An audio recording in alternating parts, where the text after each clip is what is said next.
Ali টকিৰ check 2013 চনত 13 বাৰ আহিছে 2013 চনত নৰেন্দ্ৰ মোদী ডাঙৰীয়া যেতিয়া গুজৰাটৰ মুখ্যমন্ত্ৰী আছিল তেতিয়া গুজৰাট চৰকাৰৰ লগত এগ্ৰিমেণ্ট কৰি ক্লাইমেট চেঞ্জৰ ওপৰত তাত কাম কৰিছিলে আলী টকিৰ চেক কোন হয় পাকিস্তানী ISI এজেণ্ট হয় নে নহয় এই কথাখনৰ প্ৰথম উত্তৰটো নৰেন্দ্ৰ মোদী ডাঙৰীয়া দিব লাগে সেই কথাখিনি গুজৰাট মডেল যেতিয়া নেকি 2014 চনত বৰ ডংকা পিটি পেলাই ভাৰতবৰ্ষত প্ৰচাৰ কৰা হৈছিল গুজৰাট মডেল প্ৰধানমন্ত্ৰী হ'বৰ কাৰণে তেতিয়াতো সেই কথাবোৰ কোৱা নাছিলে আৰু 1 মিনিট তেতিয়াতো কোৱা নাছিলে তেতিয়া কিয় কোৱা নহল যে আলী টকিৰ চেক গৌৰৱ গগৈ ডাঙৰীয়াৰ চিনাকি হোৱাৰ আগতে নৰেন্দ্ৰ মোদী ডাঙৰীয়াৰ লগত অফিচিয়েলি ডিল কৰি এই ভাৰতবৰ্ষত কাম কৰিছে আৰু সেই মডেল গুজৰাট মডেল হিচাপে নৰেন্দ্ৰ মোদী ডাঙৰীয়া সমগ্ৰ ভাৰতবৰ্ষত প্ৰচাৰ কৰিছে ঠিক আছে তেতিয়ালে প্ৰথম এজেণ্ট কোন হ'ল যদি গৌৰৱ গগৈ ডাঙৰীয়া পাকিস্তান যোৱাৰ কাৰণে যদি পাকিস্তানী এজেণ্ট হয় তেতিয়ালে নৰেন্দ্ৰ মোদী ডাঙৰীয়াই মাত আকাশৰ পৰা পাকিস্তানী প্ৰধানমন্ত্ৰীৰ বাৰ্থডেত বিৰিয়ানী খাব যোৱাটো কি হয় মই আজি কি বুলি কয় অটল বিহাৰী বাজপেয়ী ডাঙৰীয়া এষাৰ কথা মনত পৰিছে যে মানুহক কিছু দিনলৈকে আপুনি বুৰ্বক বনাব পাৰে কিন্তু দীৰ্ঘ সময়লৈকে আপুনি মূৰ্খ বনাব নোৱাৰে মুখ্যমন্ত্ৰী মহোদয়ে অসমৰ মানুহক মূৰ্খ বনাব বিচাৰিছিল কিন্তু এই কথাটো জল পটপট হৈ ওলাই গ'ল যে যিজন ব্যক্তিৰ বিৰুদ্ধে SIT গঠন কৰিলে সেই ব্যক্তিজনক কিন্তু এবাৰো SIT সোধা পোছা নকৰিলে যিজন ব্যক্তিৰ বিৰুদ্ধে তেখেতে ISI ট্ৰেইনিং লোৱা বুলি পাকিস্তানৰ গৃহ বিভাগে তেখেতক আমন্ত্ৰণ কৰা বুলি অসমৰ মানুহক চিঞৰি ডিঙিৰ শিৰ ফুলাই ক'লে তাৰ এটাও তথ্য প্ৰমাণ তেখেতে ৰাজহুৱা কৰিব নোৱাৰিলে তেখেতে কি কৈছে আজি বোলে আমিতো কাগজ দাখিল কৰিছো কাগজ দাখিল কৰিছে তাৰ মানে আপোনাৰ তথ্য প্ৰমাণ আছিলে তেতিয়া আপুনি কিয় গ্ৰেপ্তাৰ কৰা নাই কিয় কৰা নাই অসমৰ মানুহে যেতিয়া গম পালে যে আপুনি অসম সন্তান এগৰাকী যেতিয়া ৰাষ্ট্ৰীয় পৰ্যায়ত চমকি উঠিছে অসম সন্তান এগৰাকী যাৰ জনপ্ৰিয়তাই শিখৰ চুইছে অসম সন্তান এগৰাকীয়ে যিয়ে আপোনাৰ দুৰ্নীতিৰ ভ্ৰষ্টাচাৰ ৰাষ্ট্ৰীয় পৰ্যায়ত নি পেলাই দাঙি ধৰিছে তেতিয়া আপুনি সন্দিহান হ'ল যেন এই ব্যক্তিজন অসমৰ মুখ্যমন্ত্ৰী 2000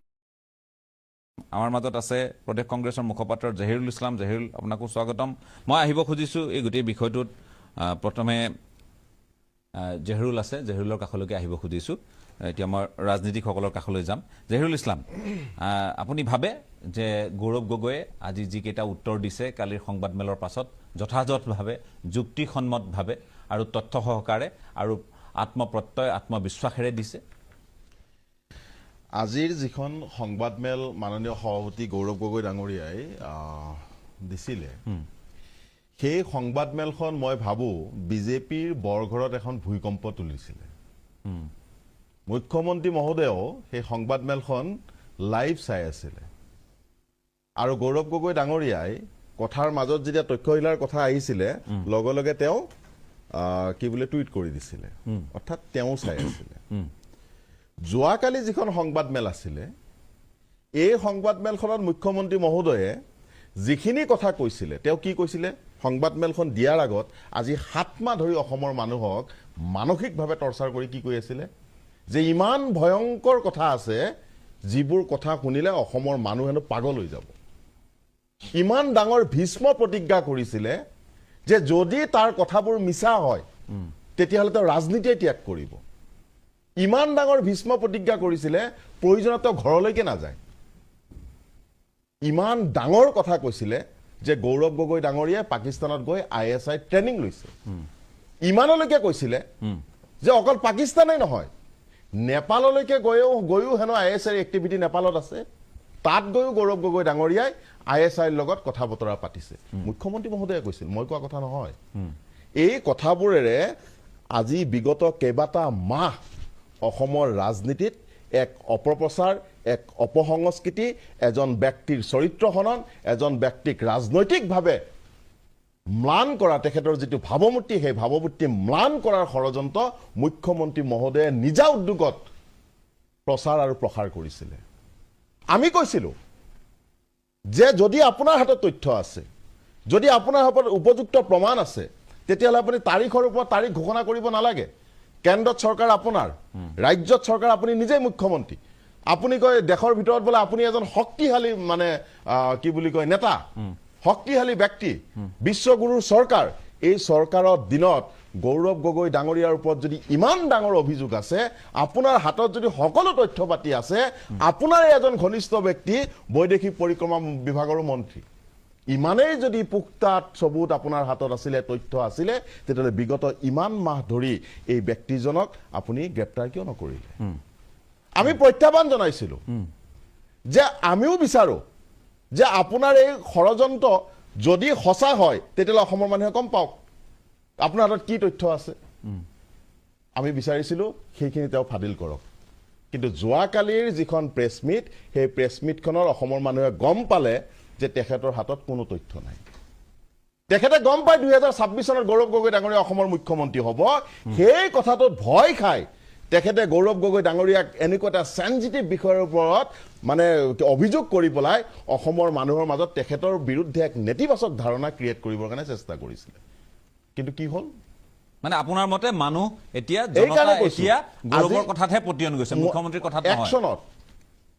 আমি কৈছিলোঁ পতিয়ন যাব নালাগে, কাৰো কথাত পতিয়ন যাব নালাগে, একচনত আহক। সাহস কিয় নহ'ল মুখ্যমন্ত্ৰী মহোদয়? মই আজি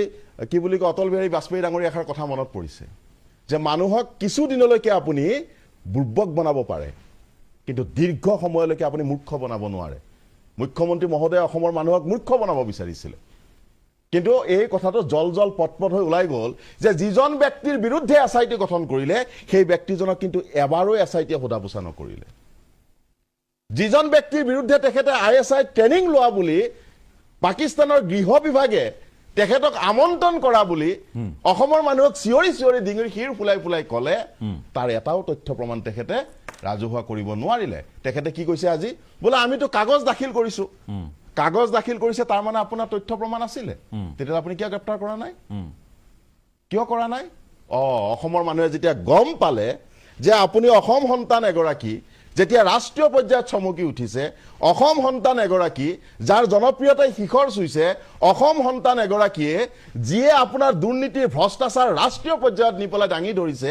তেতিয়া আপুনি সন্দিহান হ'ল যেন এই ব্যক্তিজন অসমৰ মুখ্যমন্ত্ৰী 2027। আপোনাৰ মতে গোটেই কথাখিনি নাটকক বাহিৰে একোৱে নহয়। তাতকৈ আৰু কিবা ডাঙৰ যদি আছে চিৰিয়েল এখন, পাৰ্ট বাই পাৰ্ট অসমৰ মানুহক আমোদ দিবৰ কাৰণে, অসমৰ মানুহক ভাৰাক্ৰান্ত কৰিবৰ কাৰণে মইতো মুখ্যমন্ত্ৰী মহোদয় আজি ক্ষমা বিচাৰিব লাগে। কাৰণ অসমৰ মানুহক এই হাত আত্মা ধৰি পেলাই যি মানসিক টৰ্চাৰ কৰিছে, যি ধৰণৰ উৎপীড়ন কৰিছে, এই কথা বতৰাবোৰে কংগ্ৰেছ দলৰ সভাপতিক যি ধৰণে তেখেতে উৎপীড়ন কৰিছে, তাৰ বাবে বিনা চৰ্তে তেখেতে ক্ষমা বিচৰাটো আজিৰ তাৰিখত। ঠিক আছে, মই এতিয়া আমাৰ মুখ্যমন্ত্ৰীয়ে জানিবলৈ বিচাৰে যে মই পাকিস্তানত গৈ 10 দিন কি কৰিলোঁ। মইতো এইখিনি কথা আগতেও কৈছোঁ কি মোৰ পৰিবাৰে প্ৰায় 1 বছৰ পাকিস্তানত কাম কৰিলে, আমাৰ নতুন নতুন বিয়া হ'ল, কামত তেওঁ পাকিস্তান গ'ল। এতিয়া মই তেখেতৰ লগত যাব নোৱাৰোঁ নেকি? মই অকলে যাবলৈ দিম? মই তেখেতৰ লগত গৈছোঁ চাবলৈ, কেনেদৰে আছিলা, ক'ত গৈছিলা, কেনেদৰে থাকিলা। অকলে এজন বাহিৰৰ পৰা, ইউৰোপৰ পৰা অহা, UK পৰা অহা, পাকিস্তান যেনেকুৱা দেশত কেনেদৰে তুমি 1 বছৰ কাটিলা ময়ো জানিবলৈ বিচাৰোঁ। ক'ত থাকিলা, ক'ত তোমাৰ বজাৰ, ক'ত তোমাৰ পাৰ্ক, ক'ত তুমি দোকান কৰা, দোকানৰ পৰা বস্তুখিনি কিনা। আৰু হয় আমি আগতে লাহোৰলৈ গ'লোঁ, পিছত গৈ মোৰ মন কৰিলে তকচিলা যাবলৈ। তকচিলা আমাৰ ভাৰতীয় চিভিলাইজেশ্যনৰ আমাৰ আটাইতকৈ প্ৰাচীন এটা ঠাইত, আৰ্কিঅলজিকেল ঠাইত। মোৰ মন কৰিলে তকচিলা যাবলৈ। আৰু নিয়ম অনুসৰি আমি যদি বেলেগ ঠাইলৈ যাবলৈ বিচাৰোঁ, এইটো এটা নিয়ম দেই, যে পাকিস্তানৰ পৰা কোনোবা ইয়াত আহিলে বা ইয়াৰ পৰা যদি কোনোবা পাকিস্তানলৈ গ'লে ক'ত ক'ত যাবা তুমি আগতে কৈ দিব লাগিব। তো প্ৰথম লাহোৰ, পিছত মন কৰিলে তকচিলা, ইছলামাবাদত তাই কাম কৰিলে, অফিচ তাত আছে। গ'লোঁ মই তেখেতৰ লগত, বিচাৰিলোঁ অনুমতি। গোটেইখিনি তথ্যটো যেতিয়া আমি ঘূৰি আহিলোঁ, সাংসদ হ'লোঁ, সেই পাছপৰ্টৰ ডিটেইলছটো আমি মোদী চৰকাৰক দি দিলোঁ। মোদী চৰকাৰটো নিজে ষ্টেম্পবোৰ চোৱা নাই নেকি যে ক'ত ক'ত গৈছে? 2014তে গম পাই গ'ল। মোদী চৰকাৰটো কোনো আপত্তি নাই, মোদী চৰকাৰটো কোনো প্ৰশ্ন নাই। আৰু এটা কথা, এই যে যোৱাকালি মুখ্যমন্ত্ৰীয়ে যে সুধি আছে ক'ত গ'ল, 10 দিন ক'ত গ'ল, আমাক জনাব লাগিব। কিমান চিৰিয়াছ SIT? মুখ্যমন্ত্ৰীৰ মূল প্ৰশ্ন, বিজেপি দলৰ মূল প্ৰশ্ন, ক'ত গ'ল, মুখ্যমন্ত্ৰীয়ে ইয়াৰ প্ৰত্যুত্তৰত কি ক'লে? তক্ষশিলাৰ কথাটোৰ পৰা মুখ্যমন্ত্ৰীয়ে কেনেকৈ ক'লে সেইখিনি অকণমান দেখুৱাই লওঁ। আজি গৌৰৱ গগৈয়ে প্ৰেছ কনফাৰেন্সত এটা বহুত ডাঙৰ কথা ক'লে। তেওঁ ক'লে যে 16 তাৰিখে মই লাহোৰত গৈ তক্ষশিলা চাবৰ কাৰণে অনুমতি বিচাৰিলোঁ। বাকী মই নকওঁ, লগে লগে অনুমতি পাই গ'ল সেইটো নকওঁ। আৰু তেতিয়া মই ইছলামাবাদ আৰু কৰাচীত যোৱাৰ অনুমতি পালোঁ। প্ৰথম কথা, তক্ষশিলা ইছলামাবাদতো নপৰে কৰাচীতো নপৰে তক্ষশিলাত যাবৰ কাৰণে ৰাৱালপিণ্ডিলৈ যাব লাগে আৰু তক্ষশিলাত যাবৰ কাৰণে তক্ষশিলাৰ ভিছা ল'ব লাগে গৌৰৱ গগৈৰ ভিছাত ষ্টাম্প আছে লাহোৰ কৰাচী আৰু ইছলামাবাদ এতিয়া তেওঁক ৰাৱালপিণ্ডিত কোনে লৈ গ'ল তক্ষশিলাত কোনে লৈ গ'ল আৰু আপোনালোকে জানি আচৰিত হ'ব যে পাকিস্তান আৰ্মিৰ হেডকোৱাৰ্টাৰটো হৈছে ৰাৱালপিণ্ডি ডিষ্ট্ৰিক্ট হৈ যাব। তাৰ মানে ঠিক আছে। উইদাউট জহিৰুল ইছলাম আপোনাৰ কাষলৈ আহিছোঁ শেষত কি ক'ব তাৰ মানে যদি কিন্তু পৰন্তু এই কথাবোৰৰে এই বিষয়টোক আৰু বেছি মানে ধ্যান জনসাধাৰণৰ ধ্যান আকৰ্ষিত কৰিব বিচৰা হৈছে এই বিষয়টোত কোনো বস্তুৱে নাই মুখ্যমন্ত্ৰী মহোদয়ে দিবই আপোনাৰ মতে মেটেৰিয়েল নাই কোনো একোৱেই নাই কিন্তু পৰন্তু আজি মুখ্যমন্ত্ৰী মহোদয়ে তক্ষশিলাক লৈ খুব সৰব হৈছে মই আগতেও কৈছোঁ যে পাকিস্তান ISI ট্ৰেইনিং লোৱা বুলি যে কৈছিল সেই কথাটো আপুনি কিয় নকয় সেই কথাটো ক'ত গ'ল আপোনাৰ আপুনি যে নেপালত গৈ পেলাই ISI ট্ৰেইনিং লোৱা বুলি কৈছিল সেই কথাটো ক'ত গ'ল আপোনাৰ সেইটো কথাটো নাই আপোনাৰ দ্বিতীয় কথাটো হ'ল যে খুব বেছি আলী টকিৰ শ্বেখ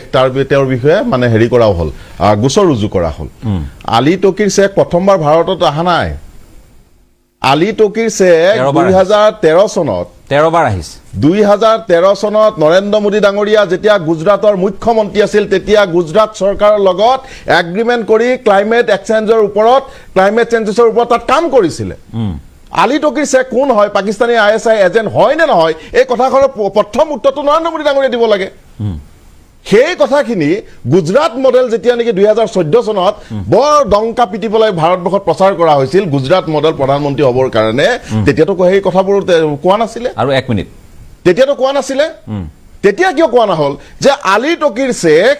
গৌৰৱ গগৈ ডাঙৰীয়াৰ চিনাকি হোৱাৰ আগতে নৰেন্দ্ৰ মোদী ডাঙৰীয়াৰ লগত অফিচিয়েলি ডিল কৰিয়েই ভাৰতবৰ্ষত কাম কৰিছে আৰু সেই মডেল গুজৰাট মডেল হিচাপে নৰেন্দ্ৰ মোদী ডাঙৰীয়া সমগ্ৰ ভাৰতবৰ্ষত প্ৰচাৰ কৰিছে ঠিক আছে তেতিয়াহ'লে প্ৰথম এজেণ্ট কোন হ'ল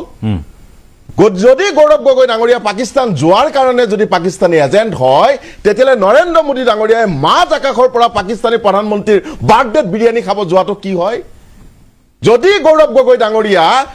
অফিচিয়েল কোনো পদবী নাথাকে পাকিস্তান যোৱাটো এওঁলোকৰ দৃষ্টিত পাকিস্তানী এজেণ্ট হয় লালকৃষ্ণ আদৱানী ডাঙৰীয়া কোনটো চৰকাৰী পদবীত গৈ পেলাই পাকিস্তান গৈছিলে সেই কথাবোৰ কিয় নকয় যদি গৌৰৱ গগৈ ডাঙৰীয়া তেখেতৰ ল'ৰা ছোৱালীক আজি বিদেশী বুলি প্ৰশ্ন কৰা হৈছে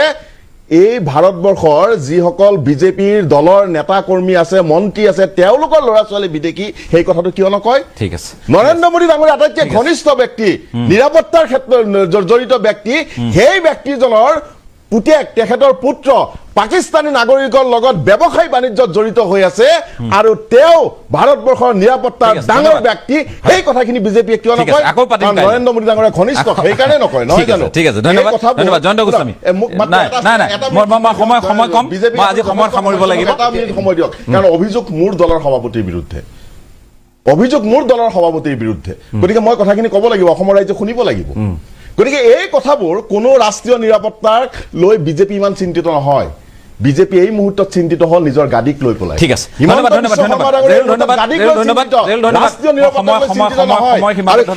গাদী বচাবৰ কাৰণে হিমন্ত বিশ্ব শৰ্মা ডাঙৰীয়াই গৌৰৱ গগৈ যেনেকে পাৰে তেনেকে আক্ৰমণ কৰিছে সেই 13 টকা সন্তানকেইটাক ব্ৰিটিছ নাগৰিক কৰিলে আৰু ব্ৰিটিছ নাগৰিক কৰাতেই নহয় হিন্দু ধৰ্ম ত্যাগ কৰাই ল'লে গৌৰৱ গগৈ ডাঙৰীয়াই এই উত্তৰ অসমীয়া মানুহক দিব লাগিব আজি দিছে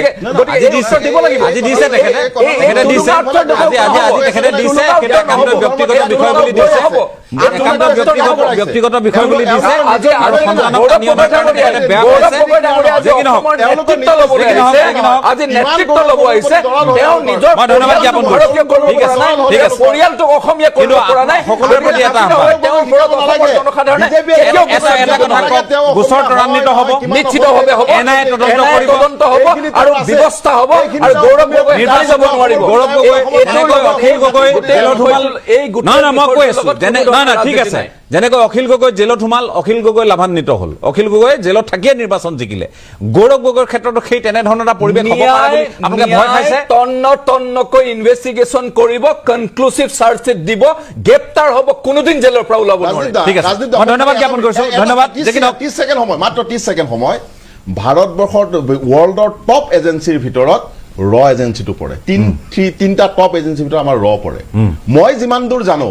পাকিস্তান বা চাইনালৈকে যদি কোনোবা ভাৰতীয় মানুহ ভিছাৰ কাৰণে এপ্লাই কৰে ৰ এজেঞ্চিয়ে তাত তীক্ষ্ণ লাহোৰত গৈ এক্সটেণ্ড আৰু এজন কৰিছে মুখ্যমন্ত্ৰীৰ পুত্ৰ, ইণ্ডিয়ান এজন গভৰ্ণমেণ্টক মুখ্যমন্ত্ৰীৰ সেইটো কথা পুত্ৰ কৰা নাই পাকিস্তান ৰাহুলত গৈ এক্সটেণ্ড কৰিছে ৰাহুল হলে এক মিনিট, লাহোৰতে কথা শুদ্ধ হ'ব পাৰে। লাহোৰতে তেওঁ সামৰিছে আৰু লাহোৰতে তেওঁ ৰাজনীতিৰ কথা পাতিব এক মিনিট লাহোৰতে এক মিনিট